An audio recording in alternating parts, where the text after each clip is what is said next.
here to discuss all things NRL and anything sports related. Please give a warm Aussie g'day to the footy fanatic and America's own Corey Jackson in Outside the Sheds. Greetings, salutations, and welcome back to Outside the Sheds, the show that just continues to give, and then give, and then give, and then give. But you know, we do it for a good cause. We do it for the cause that is rugby league. We do it for the cause that is you, Shedheads. We do it because we can. And that's what I don't think we get enough of this in the world. That much in this world. Let me see if I can say that correctly. Is we don't get enough of we can do it, let's go. And that's what we do. That's what we do on this show. We do it week after week. And we enjoy what we do. And we do it for you guys. So welcome back to the show. You can see I've got a lot of energy. I'm bringing it today. I'm bringing it because I'm excited. I've said this time and time again. We're going to go into it in more depth and detail in a few when we go into the 40-20. But it's the beginning of Anzac Round. I'm days away. I'm hours away from the beginning of my favorite round of the year. So I'm really geeked about that, really excited about that. But before we go forward, we must go backwards. And so let's go down a breakdown of round 7. Let's go over the greats, the bads, all of it. Let's just do it. That's what we do here. We started off the round with the Dragons versus the Sea Eagles at Fortress Brookvale. Dragons 20, Seagulls 18. The Dragons start fast. They bring it. And I think what I really enjoyed about watching this match was watching Tyrell Sloan really coming to his own. Because for the last couple of years, we've heard about the battle if he's going to be the fullback or not. There's none of that battle anymore. We know the battle goes to Clint Gutherson. Gutho, the king, he's been playing incredible footy. And I think that's taken the weight off of Tyrell Sloan. And I think we're just watching this young man develop into something special. I don't know where it's going to go. Who knows if he slots back into the fullback position in a few years when Gutho hangs up the boots and the crown. But at this current time, this young man is playing good footy. And I'm happy to see that. He's been up front. He's been straight about going through a lot of things, trying to win down that position and sometimes being benched, sometimes not. But he's playing good footy right now. And when you love a game, I think no matter if you don't like a team or not, whatever it is, you like to see guys come through adversity, step up, and actually start to live up to what a lot of people thought they possibly could be. So Sloan does an incredible job, but the Dragons hand Manly their third loss in a row. And it really makes you start thinking, does this all come down to the whole DC debacle scandal that happened a few weeks ago? Is this the hangover of it? Don't forget what happened to Manly a couple years ago with the whole Pride jerseys. It got Desi axed at the end of the season, and the team just nosedived after the whole controversy that happened with that. And I don't know. I don't think that's going to happen this year. It looks like Turbo is back in the side this week, so they're going to get that shot to the arm. But you really question what's going on at Manly. Do they need a change in their captaincy? I know that's been some of the talk, that maybe it's time for DC to step aside. Maybe he's being too much of a distraction for this club. No matter what it is, they've lost 3 in a row. And the Dragons are starting to live into that expectation that your old Shedadamus had for him at the beginning of the season, that they could be a top 8 side. They're playing flannel footy. And that's, if you're a Dragons fan, it's got to put a smile on your face that this team is going in the right direction. So great win for the Dragons. In front of a record crowd of 65,305, the Bulldogs hold serve, shut out the Rabbitohs 32-0. I think it was the first time since 1938 they've done something like this. Burton, Kickower back. This team looks destructive. And I think that's the best word we can use because they are the dogs of war. They are a destructive side. They've got strike. They've got a defensive prowess. And I think this is what you're starting to hear. I think this is why you're starting to see coming to fruition what a lot of people had saw. You got to go back to Gus Gould. He had this vision. There was a reason that he blew up homes and abducted people to get Cameron Ciraldo to come across from the Panthers.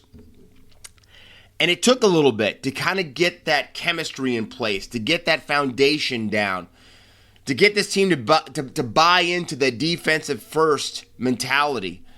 But when you see guys like Crichton coming across and Kickow and Matty Burton, they knew what Ciraldo brought to the table. And now we're seeing it. We're seeing it. You're talking about a team that right now can't be stopped at this current juncture. I'm saying the football that they've played the last few weeks without Burton and Kickow shows you how strong of a club they are. And now with Gus allegedly saying that they're not in the Lockie Galvin sweepstakes, that shows you, I think, what their belief is of what they've got there. I would tell you personally, I would love to see them ink up Toby Sexton to a long-term deal, at least 2 or 3 seasons. I think he's earned it. I think this guy has provided a little stability. A lot of people forget that he wasn't even the first choice. Hutch was the first choice that Ciraldo put in the halfback position. But since Sexton has taken it, he's not relinquished it. And he's played good footy. He's stayed healthy. He's directing that club around the park. A great acquisition. And don't think that the Gold Coast Titans don't wish they still had Sexton up there. Kind of a bad mustache, but we won't go into the mustache problem right now. But again, great victory for the Dogs of War. And it leaves questions on the other side for the Rabbitohs. That halves combination is just not working with Latrell. We found out some things later on, which we're going to go into in the 40-20. But Latrell just was not running. And for as much as people keep talking about how fit he's looked coming back from his injury, he just is not fired yet. So we're going to talk about him in more detail here in a few, but a great victory by the Bulldogs. And it's great to see a rugby league crowd come to a stadium like that and get that 65,000. It almost felt like a grand final with that amount of people in the barn. Dolphins 42, Storm 22. What a victory for the Finns. Fins up, everybody. And the crazy thing about it is, when do you see a Melbourne Storm side relinquish a victory? They were up 16-2. Looked like, everybody had a smile on their face in the purple. They thought they were about ready to put on a display like they have no problem doing off the backs of other teams, just run them into the ground. And then, all of a sudden, Finn Nation wakes up. The Dolphins score 7 tries in a row. That Habs pairing is looking good up there with Katoa and Nicarima. I don't know if I've seen it. And I will tell this to you truthfully, Shedheads. I don't know if I've seen a Melbourne squad lose control of the plot like that. And I think when you looked in the box, even Bellyache wasn't screaming, wasn't going global thermonuclear war up in the box at all. I think he just knew himself that this is one of those moments. We're just gonna have to take a beating. That's what Henry Hill says. Sometimes you just got to take a beating, right? Goodfellas, I love it. But that being said, the Finns are awake now, 3 in a row. They're back at it. Christian Wolf showing the moxie that this guy has as a head coach. And again, that halves combination. There's so much talk now talking about Katoa, how great of a player he is. And then there's rumblings that maybe he doesn't like being in Queensland. He might want to come back to New South Wales. I don't know, but I know that there's so much talk now that people saying the changing of the guard as the greatest halfback in the game once Cleary hangs up the boots is going to be Katoa. So a lot of high praise, and that's coming from some of the best. I'm saying Joey Johns has actually said that. So when Andrew Johns says something about the position of halfback, you know that he sees something that most of us don't see. It's great to see for the Finns. I told you this club's got a lot of potential. It was just a strange start to the season, but it looks like they've got everything back on track. Great victory. Warriors 20, Broncos 18, possibly the match of the round. I would say either this one or the Tigers-Neils. But again, the Rumble Islands, the fans coming out in droves What a strange game, though. What a strange game. Both teams going toe-to-toe. Both teams leaving it all out there. We find out, that Reece Walsh injures his leg, injures his knee. We don't know what was going on at the time. But then what happens? It goes into Golden Point, and Reece Walsh commits the biggest error by kicking it out of the back of the end zone, try line, whatever you want to say, which gives the Waz a 50-yard kick, slotted by Metcalf, who had had a pretty horrible kicking day until it counted. I don't know if he sensed Sean Johnson being in the crowd, striking the pose from coming back from Miami. But whatever it was, this team has really put something together, and it's crazy to think that this is the same squad that looked like they shouldn't have even been on the field with the Baby Greens in Vegas, and they've started to put something together there, and they're playing good football, and it kind of makes you wonder what's going on. That was a horrible performance by the Brisbane Broncos. I was a little shocked. They had a couple chances to get a 1-point kick in there to maybe not even send the match into Golden Point. Ben Hunt looked like he was just one of the worst games I've ever seen Ben Hunt play. We're not going to talk about the grand final in 15, but that's something else. But very, very strange. Very, very, very strange game. But again, don't forget your Shedadamus did pick the Waz to win last week, but we won't go into that. But a great victory for the Warriors. And you really think they might be putting something together there. But again, everybody was christening the Brisbane Broncos early in the season. This team, how well they looked in the preseason, how well they looked in that first round match where they just drubbed the Chucks. But no matter what it is, this team is kind of coming back to earth a little bit. And some talk that was happening a couple weeks ago, like if they're going to find a place for Ezra Mam because of how well Ben Hunt was playing in the halves, I don't think that the Reynolds-Hunt combination is going to be something we're going to be seeing. When Ezra Mam comes back, Ezra Mam's going back in the halves, and I think you might actually see this Brisbane team actually flip it and go in the next direction. But then we find out after the match that Reece Walsh has a PCL injury that's going to keep him out up to 6 weeks. And that is major. I'm saying that's probably going to take him out of Origin 1, which the big talk had always been if it was going to be Ponga in the number 1 or Reece Walsh coming back in. And I think that has now been put to bed. I guess the only other talk was if you're going to want to put the Hammer in the 1. But no matter what you say, Reece Walsh is a huge, huge loss for this club. Now, the good thing about it is Selwyn Cabo you have back there, and he's a freight train of a guy to bring down. So it's going to be interesting to see what Madge does to kind of get this thing stabilized, because they've got another tough match coming up this week that I think we're all looking forward to see against the Dogs of War. And you know that Serraldo's boys are not going to let up on Madge and the Broncos, even if it is in Suncorp. So, again, Waz pulling off the upset in the Rumble Islands. Panthers 40, Roosters 12. Chookie score the first try, and then they awaken the sleeping giant. That's right, the reigning premiers come to shake off the freaking 8th round, the standing 8 count, and they come out with full strike, get the Panthers, that black magic, get it rolling again. Nathan Cleary, back to his kicking best. Alamati getting a double again. This guy seems like, him and Stone Street seem like they just go double after double, don't they?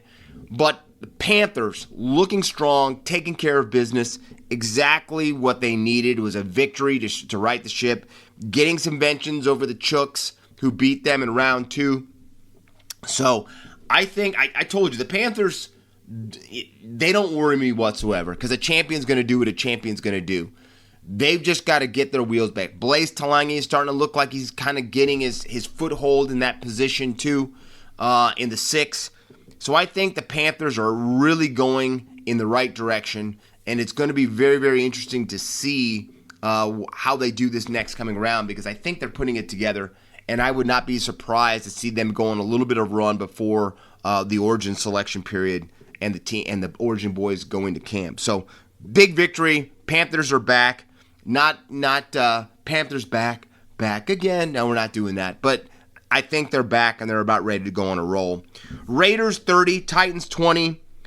The Titans score 3 early tries, go up 16-0, and then the baby greens. This team, what's the one thing they say about youth? They don't feel pain the same way as the old, and they have a short-term memory. And they sure forgot they were down 16-0 because they woke up and then they put the Titans to bed. And, I enjoy watching this team. I've got a lot of big support down in Canberra, a lot of people that love the show down there that send me messages every week. So I'm happy for this because I think that the Raiders don't get the love that some clubs do. But they have such a loyal fan base, which we saw in Vegas this year. But they have something to be very, very excited about.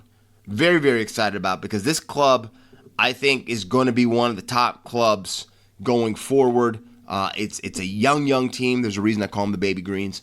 And I think they're going to put it together, and they're going to be one of those clubs that's going to be fighting for premierships going forward too. But that's a big victory. And then on the other side, you just wonder what's going on with Desi's boys up for Gold Coast. They just, this cost them last year. They started the season so slow. They finally got their legs back underneath them. They finally got their wheels all pointing the right direction. And they went on that big run that almost got them into the finals. But they're waiting again too long. I think if you look at these top 8 sides right now, there's not going to be a lot of movement. You're going to maybe be able to get into the 7th or 8th seed, but that's about it. Some of these teams are getting pulled away so far that it's going to be a battle for 7 or 8, because I think the top 6 are going to be the top 6. I think those teams are going to stay right in there. But it's going to be some slobber knocking to get into the top 8 this year. And I think they keep losing these matches. The Titans, they're going to get too far away from connection for that ability to pull themselves back into the competition. So Desi's got to get it fixed, and he's got to get it fixed quickly. But Baby Greens, again, playing Hudson Young, playing incredible footy still, gets another double. It's 3 games in a row now that Hudson Young has had a double. 3 games in a row. So he's living up to what a lot of people think is that he's one of those juggernauts in the game that's going to be there for a little bit. So great play by him. And again, the Baby Greens continue to win. Sharks 34, Knights 14. Newcastle putting in another dismal offensive performance. And again, what is it? Their 30th halves pairing. Tyson Gamble's back. But it really makes you wonder what's going on up there. You don't want to have Adam O'Brien take the fall, because I really don't think they've given Adam O'Brien a lot to work with up there for Newcastle, besides Kalen Ponga. But I think what we see with that club is the wear and tear on Kalen Ponga and the rest of the side, because they just expect Kalen to bail them out time and time again. And you just wonder how often a guy can really, really do that. And I think you're seeing that. You're seeing that this team does not have a lot to bring to the, Sharp is probably the best player on that team besides Kalen Ponga, and it's probably not even close. But you can't keep giving him different pairings in the halves position. I'm going to say something. I don't know what's going on. I have not been in Newcastle for, 5 or 6 years? But I'm going to say something right now. Jackson Hastings is sitting in reserve grade. And I don't know why anybody thinks that Jackson Hastings, no matter if you think the guy's a pain in the rear end or not, he's a good halfback. And that's what you need. You need somebody to steer this team around and then let Sharp run out of that 5/8 position. That, to me, is what you need. But I don't know what's going on with the administration, or if Adam O'Brien doesn't like Jackson Hastings, or what's going on. But you're wasting a guy that I think could actually put something together with this team. And what do you have to lose? You guys can't score tries otherwise. So Newcastle, this is a come to Jesus time. And either Adam O'Brien's pride or the administration's pride's got to put it aside and, to me, get Jackson Hastings in that halfback position again if they're really going to do something and start trying to put some points on the board. Because Cogger, Gamble, Phoenix Crossland, these guys just aren't bringing enough strike to me to the table to actually get them to go where they are. And then on the other side, you look at the Sharks. The Sharks just continue to mow them down. Sam Stonestreet is just insane. Again, he's like Hudson Young in the standpoint that he just goes with doubles and doubles and doubles.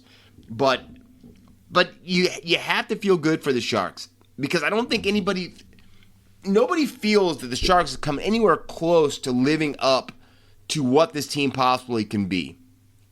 And if you're a Sharks fan, if you're a Sharks fan, that's got to tell you a lot right there, that this team has a lot to go. I don't think we've come anywhere close to seeing the best that Nico Hines can play.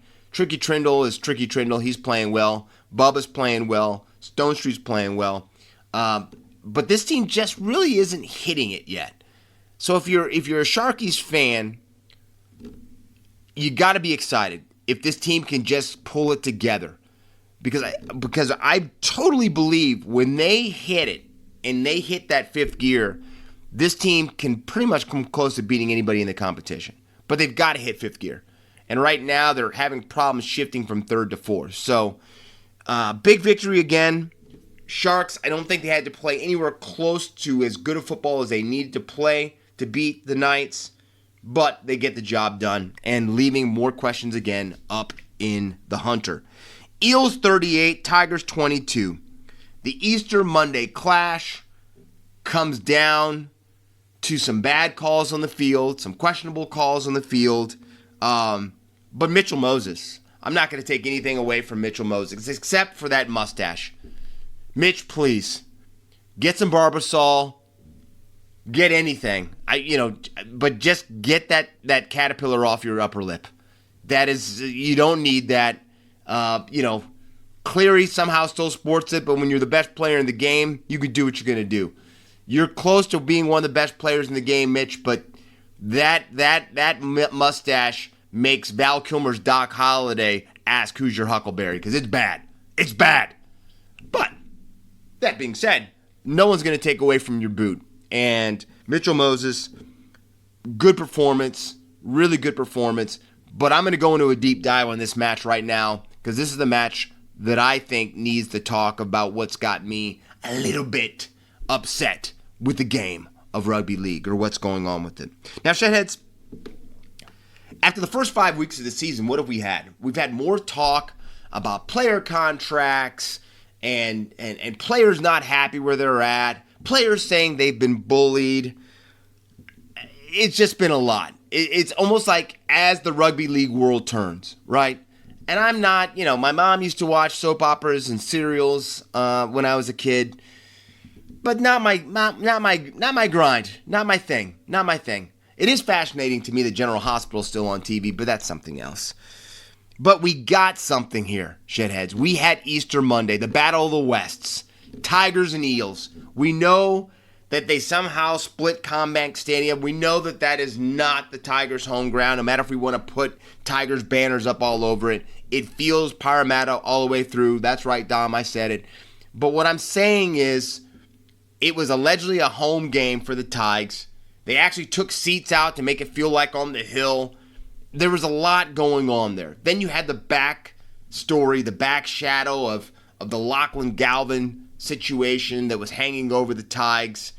It was a lot going into this match. And then you had the rallying that the Eels thought that their commander-in-chief was coming back into the side. I know I just went into the breakdown of Mitchell Moses and the mustache, but with Josh Adokar coming back and bringing that emotion back, and Mitchell Moses coming out on the field, I knew instantly before the game even started, this was going to free up Dylan Brown. And it did. He started to run with the ball.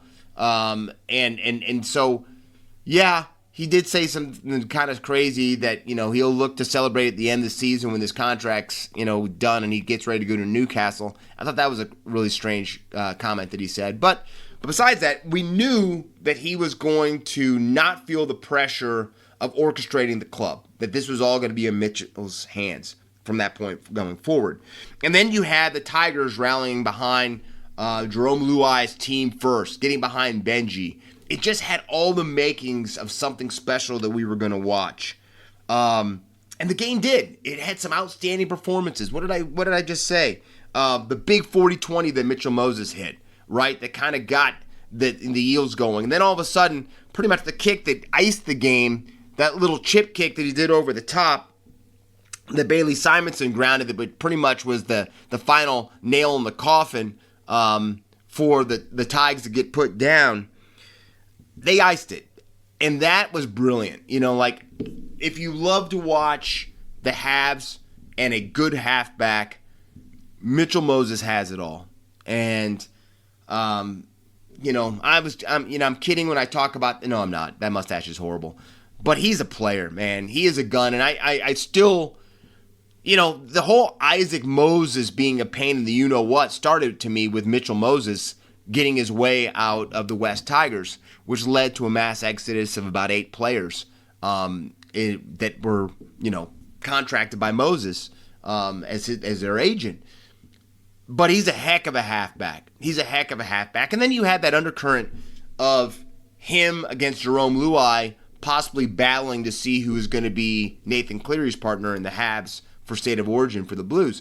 So it had a lot going on there. And so the performances by some of the players were really, really impressive.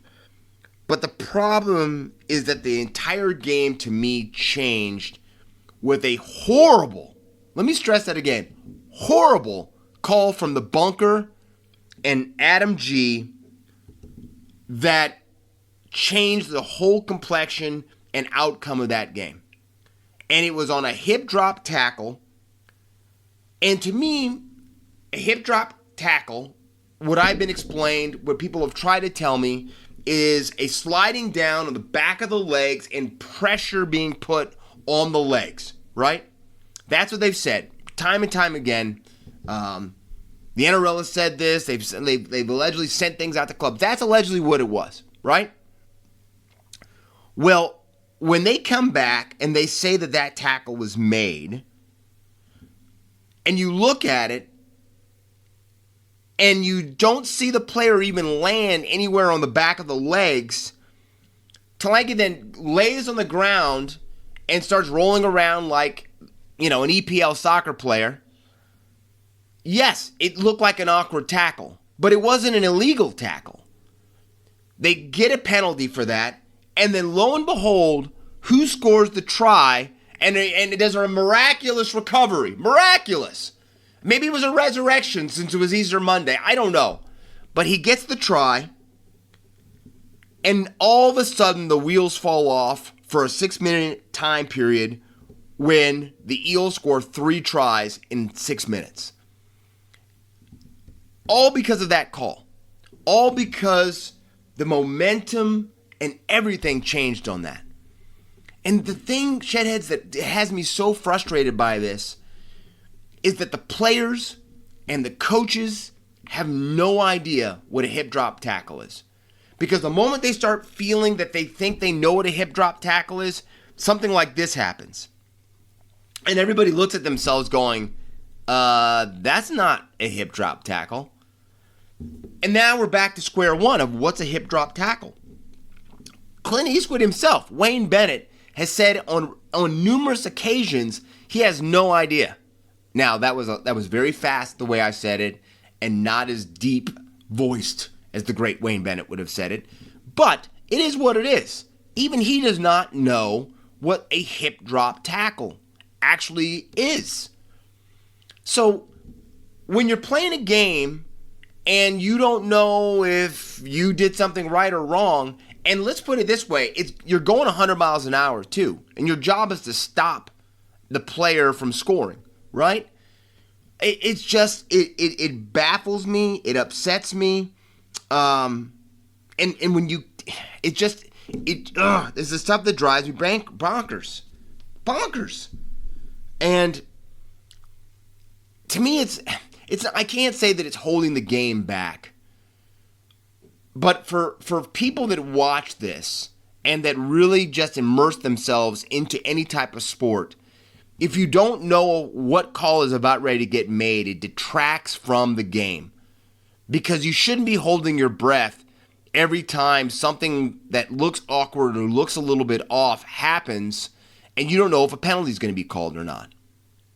It really makes me mad. And this isn't because I've got a dog in the fight or not. It's just you've got to make it so everybody knows what is happening on the field. And especially the players and the coaches. All right, the other head-scratching moment, we'll leave the hip drop tackle alone for a little bit. The other head-scratching moment is when Mitchell Moses made the high tackle stop of a try,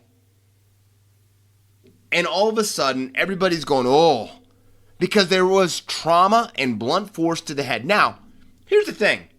I really don't have a problem with the tackle so much, but the way that they've been officiating these games recently, and after the NRL sends out the memo to all the clubs, that, if you watch it from multiple angles, Mitchell Moses doesn't try to wrap up around the body to drive the opponent into touch.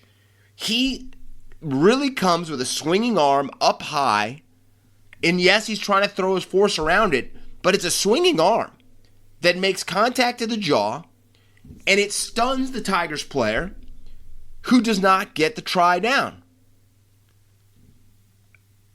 Okay, that happens, but you don't give a penalty try, you don't send him off for 10, and you just give him a minor penalty, right? I don't understand. I don't. It makes no sense to me again. What are we looking at? Because I've seen guys get sent to the bin for 10 minutes who've done a heck of a lot less than that. Guys who all of a sudden, they fall into a tackle and it's a strong shot to the face or the jaw, whatever you want to say, to the head. And the aim point for the tackle has totally changed, and it's not because you go in to make a bad tackle, but the player falls or slips into the tackle. And the guy gets sent to the bin. So when you get that, and then you see Mitchell Moses actually cause, with a swinging arm, even though he was trying to make the tackle, that doesn't mean anything. I don't care if he's trying to make the tackle or not. What happened, happened.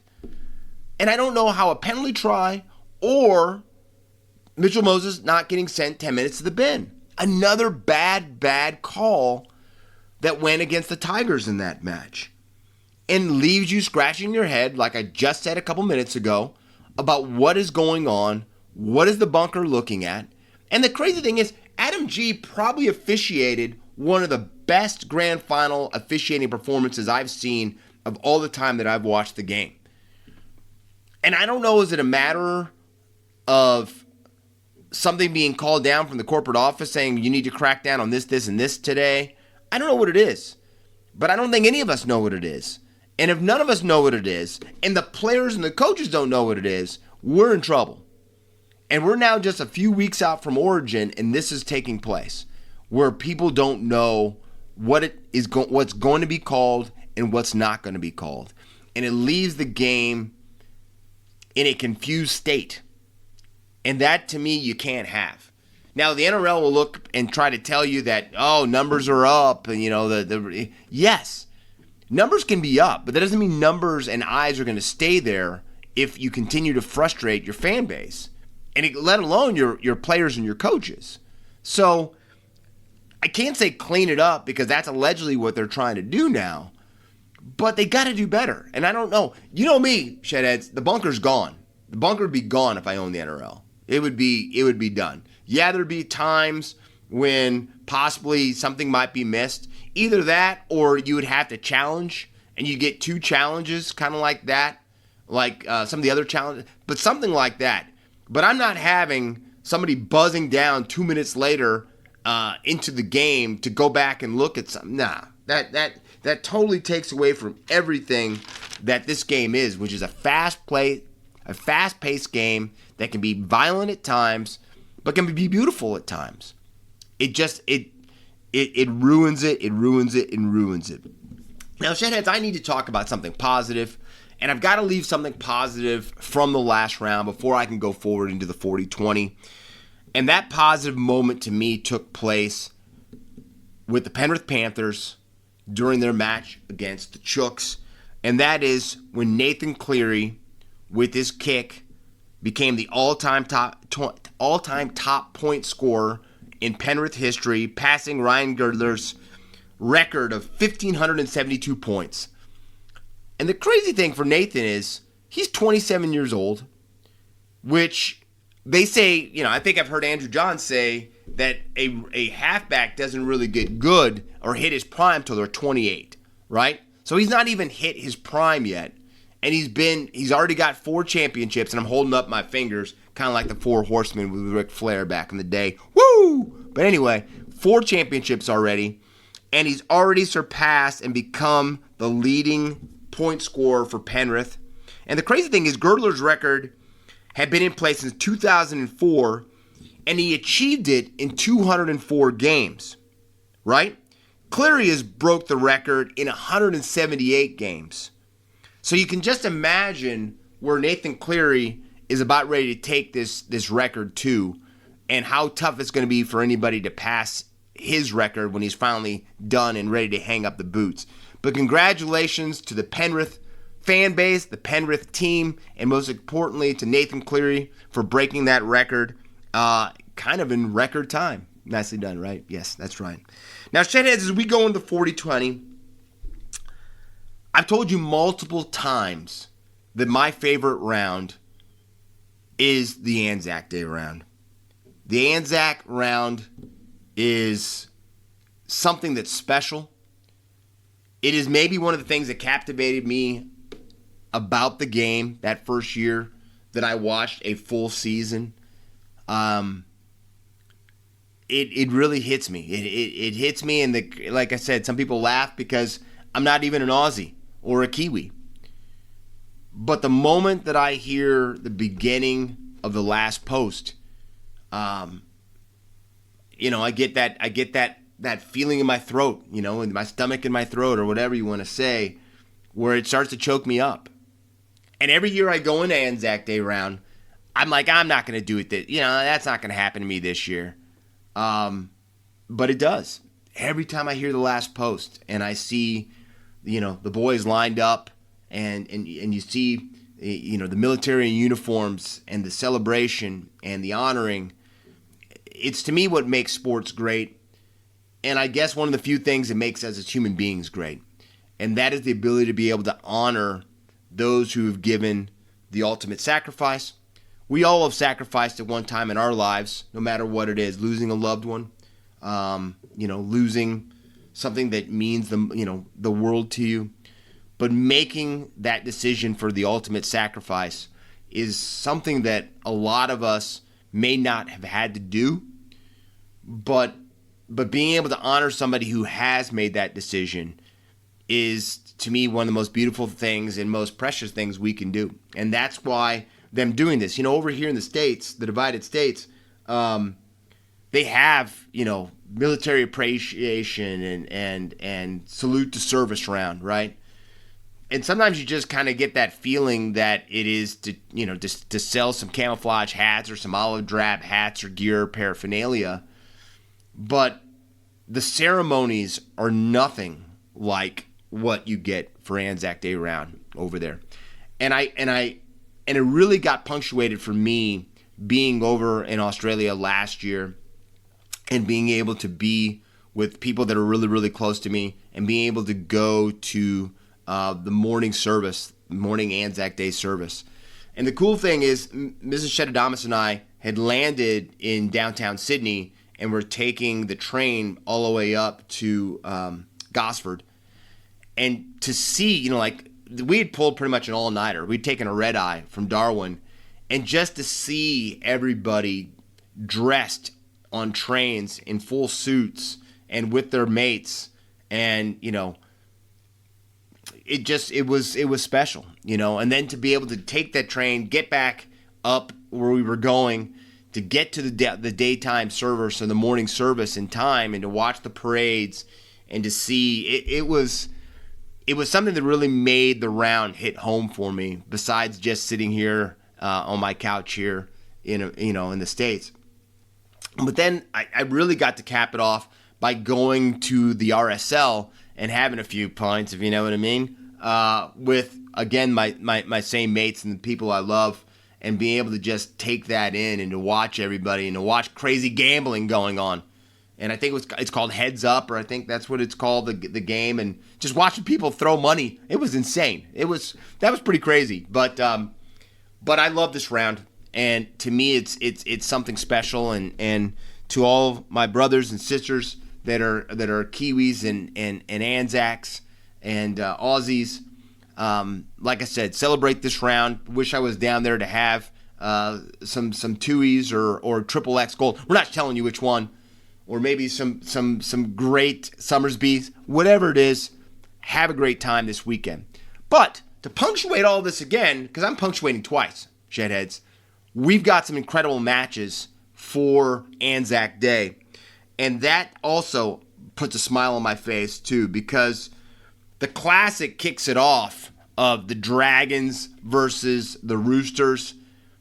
Seeing those clubs lined up, the red V against the tricolors, is something I think if you're showing a picture to somebody who has no idea about rugby league, seeing those two teams lined up like that and a snapshot, to me that is rugby league right there. That is a galvanizing, wow, that's a photo, right?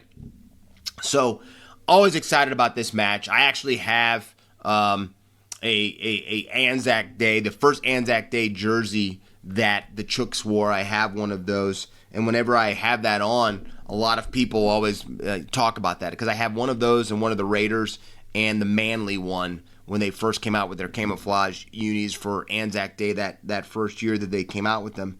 So that is a great match, and something that I think you couldn't have a better match to kind of kick off Anzac Day. Then you go down to Christchurch, which is cool to have Christchurch involved in this, to watch the Waz and the Knights. And you have to think, with the Waz team playing as well as they are right now, that they're going to put on a performance and a show. And the Knights need a victory like there's no tomorrow. So they'll be playing on top of their game. And then Kalen Pong will be going home because, he's a Kiwi at heart and his family is. So that game should be pretty dramatic as well. But then you got the nightcap. And this is the game, to me, that is going to have it all.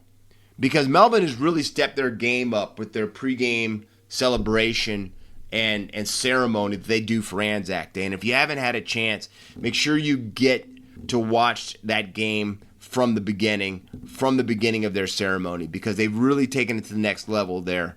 And I can't say this enough. It's getting close to rivaling Sydney's ceremony for Anzac Day too. But this game has a lot on the table, because you've got a Storm team that lost pretty bad last week against the Finns, and then you have a Rabbitohs club that got blanked, that got embarrassed by the Dogs of War in front of 65,000 folks. So because of that, when has old Clint Eastwood himself, Wayne Bennett, not been afraid to make big calls? And boy, he's made a big call going into this game, because what he's done, I don't know what a lot of coaches have the testicular fortitude to do, and that is he's sitting Jai Gray and putting Jai Gray back on the bench and putting Latrell in the number 1 jersey. Now, why that's such an important thing to me is Jai Gray is leading the Dally M's right now. And to move a guy that has been probably the first 7 rounds of the season, the best player on the South Sydney Rabbitohs, to make him come off the bench is a little head scratching, makes you kind of pause, but then you're doing it for Latrell. And I know Latrell's only been back for a couple weeks now, but Latrell, even looking maybe the most fit that he's ever looked, has not come anywhere close to playing as well as a lot of people thought this physiqued Latrell was going to play, right? So putting Latrell back in the number one means he's going to probably do more kilos than he has any of these matches up to this point for this season. But you're losing some huge strike putting Jai Gray on the bench. You're losing some huge strike. And it's a big call by Wayne Bennett. That's a monumental call for him. Now, could he always bring him in? Because he's got him as the utility. But, you know, I just can't stress enough how big of a call that is. So with that movement, that now opens up the halves. So you're going to keep Cody Walker there. But the crazy thing for me is that Jaden Sullivan is actually going to be in the halves position. And I've got to admit, I do like Jaden Sullivan as a player. I don't think we've come anywhere close to scratching the surface of the talent this young man has. But for old Clint Eastwood to give him the nod over Lewis Dodd, the big gun signing for the Rabbitohs, makes you wonder what's going on with Lewis Dodd. Because they had him on the bench last week, and he got in for a little bit, I think. But the game was so far away, no one even paid attention. But he's not even on the bench for this one. Jaden Sullivan has got the nod, so I don't know what Wayne Bennett's seen in practice, but it's enough that he has not had Lewis Dodd jump over him to take over that jersey for the halfback position. So that kind of shocked me big time. And it makes me, again, wonder what's going on with Lewis Dodd at South Sydney. Now, the thing that really baffled me is when Fox League dropped some numbers that kind of broke down some of the head-to-head that I did not really know when you get into graphic detail about it, about the head-to-head between Wayne Bennett and Bellyache, Craig Bellamy. And it's nuts. They've played against each other 42 games, right? And Bennett's lost 32 of them, which is a 23.8% win percentage against Bellyache for Wayne Bennett. Their last 13 meetings, they've lost 13, Wayne Bennett's clubs. Which, again, makes you just go, what? But again, Bellyache owns him there. And then when you look in Melbourne, 21 games, 17 losses for Wayne Bennett. 19% win percentage in Melbourne. That to me is just crazy numbers. For a guy they call the super coach, for that to be what his strike rate is against his apprentice. So I guess what it tells me right there is the old Wayne Bennett curse for assistants seems to have missed Bellyache, because the apprentice seems to be owning the master when it comes to that. But here's the other one that just blew me away. South Sydney in Melbourne from 1999 to 2024, 19 games, right, that they've played in Melbourne, South Sydney, since 99. They've lost all 19. So that's not even a 19%, that's not a 10%, that's not a 5%, that's a 0% win percentage. You don't even have to be a mathematics scholar to get that number. So, wow. You know, to say again that Wayne Bennett is the super coach, what does that make Bellyache against, his old master? Just crazy, crazy numbers. I'm so happy that they dropped that. And I'm happy to be able to relay that to you. But to say that Wayne Bennett's got some work to do to try to get something going for the Bunnies is an understatement, and then some. But the thing about it, Shedheads, no matter if we're talking about the Chooks and the Dragons or the Waz, Knights, the Melbourne thing, like I said, I do stress you guys, if you can, get a chance to watch that celebration, that ceremony to kick off the match in Melbourne. But no matter which one of these matches, or if you're able to watch all three, make sure you pay attention to Anzac Round, because it's something special, something I look forward to every year, and I cannot wait again. It's going to cost me too, because even though it's allegedly the nightcap in Melbourne, that is, I think, a 5:15 start here in the Divided States, here in the bunker, which would be my casa. So, going to be interesting, but it's going to be a lot of fun. So, again, enjoy your Anzac Round and just be safe out there when you go to some RSLs. Don't lose too much money. So, Shedheads, we went 6 for 8 in last round's picks. Quite proud of that. We really righted the ship. We're really going now. I don't have all the full numbers for you. I'm not Fox League. I don't have my billboard up of where I'm at. But we'll have the breakdown for you, because we've gotten hot lately. So let's go into some picks for this Anzac Round, round 8. It kicks off in a matter of hours. Up in Suncorp, we've got the Bulldogs versus the Broncos. Again, I told you, a Reese Walsh-less Bulldogs. A Reese Walsh-less Broncos. Yes, we've already got a great halfback, fullback, 5/8 for the Bulldogs.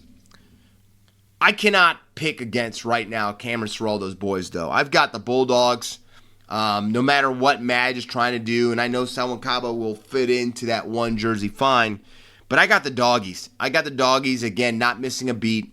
They're not going to be able to walk from the hotel and shake a bunch of babies' hands or anything like that this week, but I got the Dogs, again, putting together another performance, and again, keeping their number one spot well in hand on top of the table. Friday, Dragons versus the Roosters to kick off Anzac Day. This game sometimes is a flip of the coin, but I am going with the Dragons. I think they're the team that's playing the best right now of the two. I think King Gutho, watching him being able to take this in with the Red V. And the crazy thing, again, for the Dragons, they've been playing well. And what are they going to be like when Zach Lomax comes back? So I think the Dragons will handle the Chooks, but it's going to be interesting. Dom Young has been set down by the Roosters, so they're going to have a little bit of a shakeup. But I've got the Dragons. I think the Dragons will take care of business, and Flannel's boys will continue their ascension. Knights versus the Warriors in Christchurch, like I said, there's nothing that I've seen to make me think that the Knights are going to be able to get on top, a Waz team playing in front of a just fevered crowd. The Waz will handle business, they will get the victory, and they will continue their run after Vegas. And then the nightcap, Rabbitohs versus the Storm. There's no way that I'm picking against Melbourne in Melbourne. I think that the Rabbitohs will play better footy. I'm as interested as all of you are about how Latrell is going to look in that one jersey, but I'm going to go with the Storm. I think Bellyache continues his dominance over the old master, and he gets the victory. Saturday, Titans versus the Cowboys up in Townsville. I think that says it all right there. The humidity will probably be 130%, but I got the Cows, again, keeping the Titans at bay and keeping them way out of the top 8. And finally, on Saturday, closing out, Sea Eagles versus the Panthers. I told you, I think they're about ready to go on a run. And right now, how Manly's looked, even with Turbo back, I'm going to take Nathan and the boys. I've got the Panthers getting the victory on Saturday night. Sunday, we kick off with the Dolphins versus the Raiders. This could be the match of the round. I know it's not taking place on Anzac Day, but this to me has two teams that are playing some of their best footy, and they're going to come together on a track doing about 80 miles per hour right towards each other, and it's who is going to blink first. But because it's in the nation's capital, I'm going with the Raiders. I'm thinking Sticky's boys are going to be able to find a way. I think it's going to be a close game. And again, I think this could be the match of the round. And to close out Anzac Round, the Sharks versus the Tigers at Leichhardt. I'm like all of you. It sounds like Lachlan Galvan is back in the side for the Tigers. Kind of surprising for me, but he's back. And I cannot wait to hear how the Leichhardt faithful greet him and what type of experience he has with the fan base that feels like he's trying to ostracize himself from them. But with that all being said, I'm taking the Sharkies. I think, again, this is a club that has not come anywhere close to living up to their expectation and what they have as a team and potential-wise. So I think the Sharks will get the victory over the Tigers to end Anzac Round. Now, the gun of the round, Mitchell Moses was in the running until we saw his upper lip, but that's okay because there's no way that you can't give it to Max King because he gets his first try since 1976. Okay, maybe not 1976, but forever. One try, 232 running meters, one line break, 3 tackle breaks, 24 hit-ups, and 34 tackles made. That was a performance. And he's going to be able to celebrate on the couch with on the Matty John Sunday night show. So you'll be able to see Max King again, but he easily was my gun of the round. And like I said, Mitch, he had a chance there, but the Barbasol just didn't hit the upper lip. So what a round that we've got coming up for this weekend. Shedheads, I hope you're excited as much as I am. Again, no matter if you're an Aussie or a Kiwi, when you hear the last post this weekend, take some time to think about, no matter what country you live in, the people that have sacrificed for your country, the men and women of service that have given that for the freedoms that you have, because it's going to be something special. But what we can also do is look after each other and, what do I say? Be the best you can be. But until next week, Shedheads, stay safe, stay out of trouble. I am Corey Jackson. This is Outside the Sheds. See ya. And that was another fantastic episode of Outside the Sheds with Corey Jackson, talking all things NRL and all things sports. So please remember to smash the subscribe button and share this with your family and friends and show them what Australian sport is all about.